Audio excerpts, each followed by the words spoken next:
Assalamualaikum warahmatullahi wabarakatuh. Selamat bertemu kembali di mata pelajaran farmakognosi. Pada pertemuan kali ini kita akan membahas mengenai amilum. Apa sih yang dimaksud dengan amilum? Mari kita lihat pengertian dari amilum.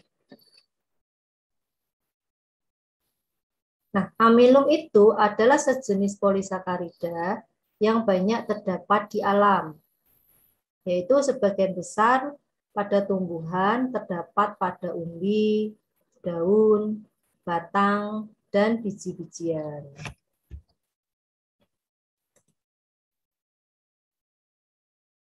Nah, kemudian apa sih amilum yang akan kita pelajari hari ini?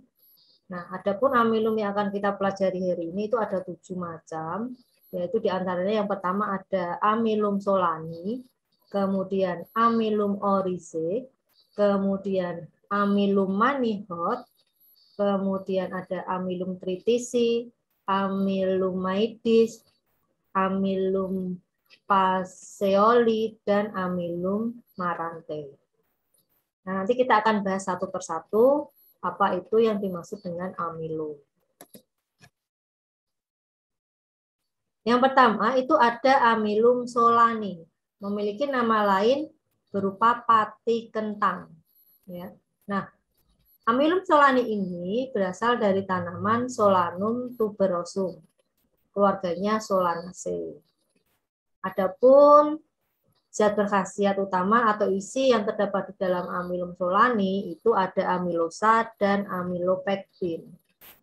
Nah, amilum solani ini digunakan sebagai zat tambahan untuk sediaan obat. Pemberiannya yaitu berupa serbuk halus, berwarna putih, dan tidak berbau. Sedangkan bagian yang digunakan itu adalah pati yang diperoleh dari umbi. Penyimpanan dalam wadah tertutup baik. Nah, adapun gambar mikroskopis dari amilum solani itu bisa dilihat pada gambar berikut ini. Nah, ini kelihatan bulat-bulat besar ya untuk amilum solani, itu bulatannya besar. Kemudian kita lanjut ke amilum oryzae. Memiliki nama lain patibras. Berasal dari tanaman Oryza sativa, keluarganya Poaceae. Adapun zat berkhasiat utama yang terkandung di dalam patibras itu ada amilosa dan amilopektin. Nah, patibras ini digunakan sebagai zat tambahan untuk sediaan obat, sama dengan amilum solani tadi. Adapun pemberiannya yaitu berupa serbuk sangat halus, berwarna putih, dan tidak berbau. Sedangkan bagian yang digunakan adalah pati yang diperoleh dari biji. Penyimpanan dalam wadah tertutup baik. Nah, adapun gambar mikroskopis dari amilum oryzae itu ada sebagai berikut. Gambarnya itu kecil-kecil ya, dibandingkan dengan solani tadi, amilum oryzae lebih kecil-kecil seperti kepingan kacang. Kemudian yang ketiga itu ada amilum manihot. Nama lainnya berupa pati singkong.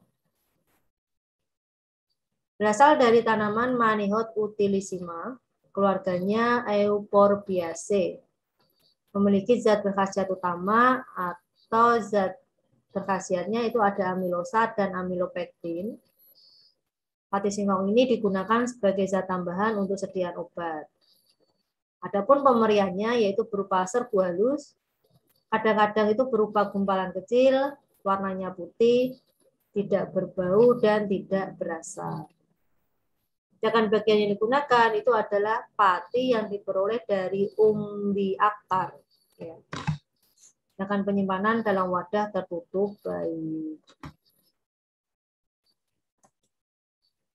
Nah, adapun gambar mikroskopis dari amilum manihot adalah sebagai berikut. Gambarnya agak sedikit lebih besar dibanding dengan yang amilum oryzae tadi. Nah, adapun sediaan yang menggunakan amilum manihot itu ada asidi salisilisi zingsi oksidilosio. Nah, kalian bisa temukan di buku Formularium Nasional. Kemudian ada yang keempat amilum tritisi.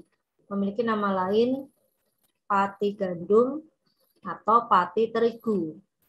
Berasal dari tanaman Triticum vulgare. Keluarganya Poaceae. Nah, pati gandum ini memiliki zat berkhasiat utama berupa amilosa dan amilopektin, digunakan sebagai zat tambahan untuk sediaan obat. Adapun pemberiannya, serbuk sangat halus, berwarna putih, tidak berbau, dan hampir tidak berasa. Sedangkan bagian yang digunakan itu adalah pati yang diperoleh dari buah. Penyimpanan dalam wadah tertutup baik. Adapun sediaan yang mengandung amilum tritisi itu diantaranya ada asidi salisilisi zingsi oksidi pasta. Terdapat dalam Formularium Nasional. Kemudian yang kedua ada resorcinoli unguentum compositum, juga ada pada Formularium Nasional. Dan yang ketiga ada aluminii hidroksidi kompresi yang terdapat pada Formularium Nasional. Nah, adapun gambar mikroskopis dari amilum tritisi itu adalah sebagai berikut. Dan kita lanjutkan yang kelima, itu ada amilum maidis. Memiliki nama lain pati jagung atau maizena atau cornstarch. Berasal dari tanaman Zeamais. Keluarganya Poaceae. Nah, pati jagung ini memiliki zat berkhasiat utama berupa amilosa dan amilopektin. Digunakan sebagai zat tambahan untuk sediaan obat. Adapun pemberiannya berupa serbu halus, berwarna putih, tidak berbau, dan rasanya lemah. Sedangkan bagian yang digunakan itu adalah pati yang diperoleh dari biji yang masak. Di mana penyimpanan dalam wadah tertutup baik. Adapun gambar mikroskopis amilum maidis itu ada sebagai berikut. Agak lebih besar dari amilum oryzae, tapi di tengah dari amilum maidis ini ada semacam titiknya di sini.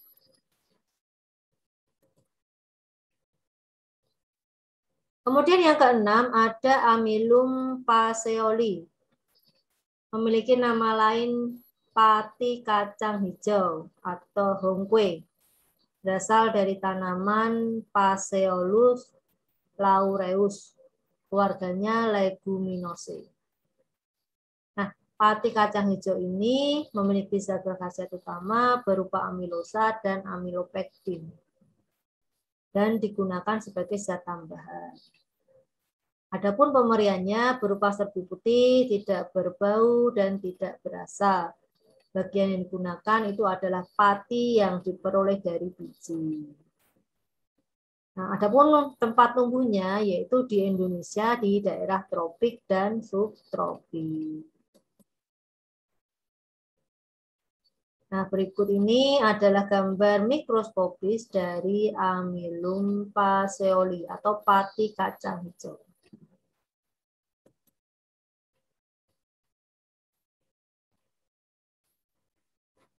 Nah, kemudian yang ketujuh itu ada amilum marante.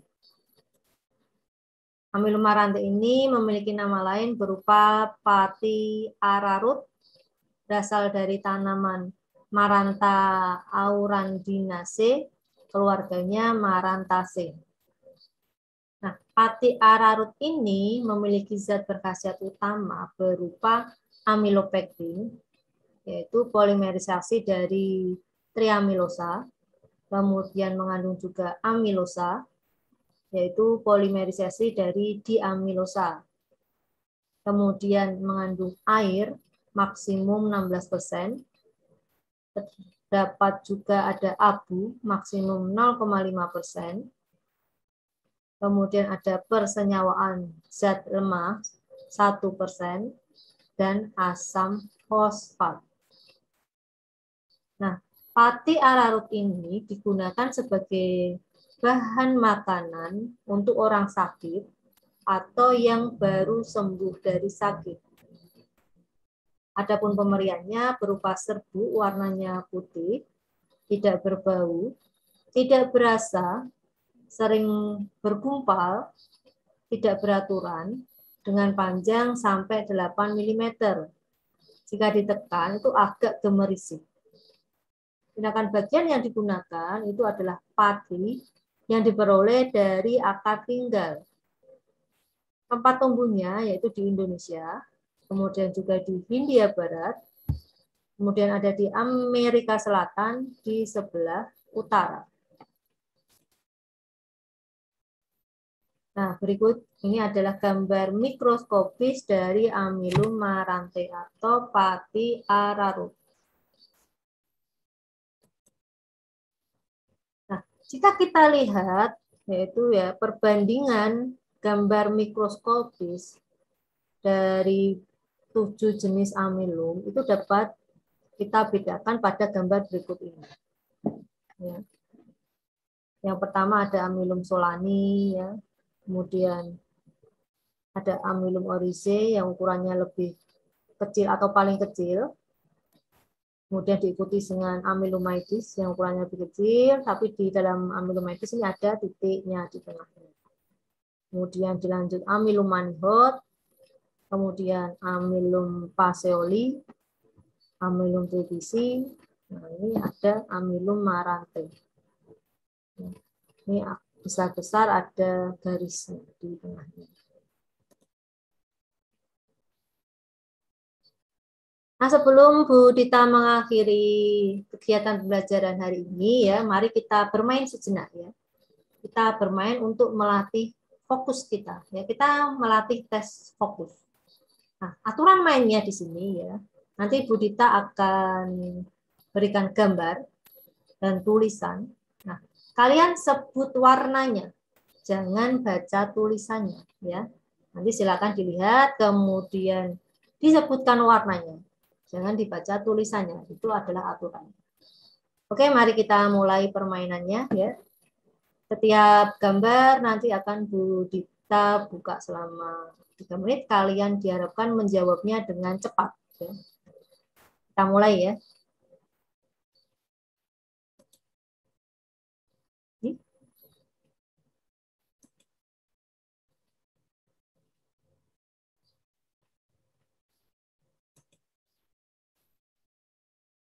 Kemudian ada ini. Dan yang keempat.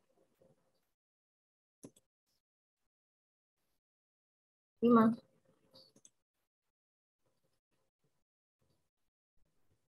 6. 7. 8. Oke, ya. Tadi benar berapa, ya? Nanti bisa dihitung.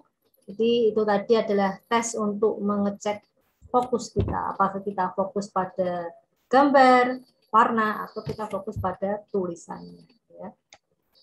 Nah, mungkin pembelajaran amylum pada pertemuan ini Bu Dita cukupkan sampai di sini dulu.